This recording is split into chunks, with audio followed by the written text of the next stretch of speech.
Il prossimo 21 dicembre le cooperative di Chioggia, comprese le organizzazioni dei produttori, tra cui la cooperativa Vongolari Sottomarina Lido, la cooperativa Mare Azzurro, la Clodiense, l'OP Valdia Veneto, i Cogevo e l'OP Fasolari, doneranno alla Capitaneria di Porto di Chioggia un massaggiatore cardiaco, il primo a livello nazionale ad entrare nella dotazione della Capitaneria, con la speranza di non doverlo mai adoperare. Ci informa di questo il presidente del Cogevo, Michele Boscolo Marchi, Cogevo Chioggia.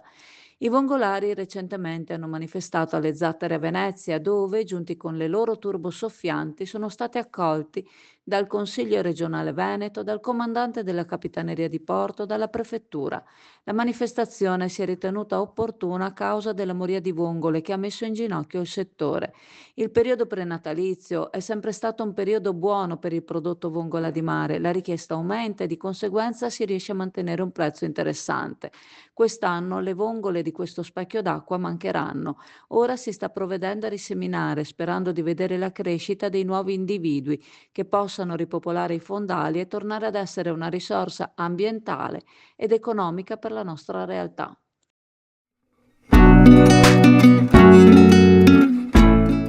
Preparati a gustare le specialità tradizionali e le novità esplosive che potrai trovare all'Indiga. Gelato artigianale anche per l'asporto, per gustarlo in compagnia dove vuoi tu.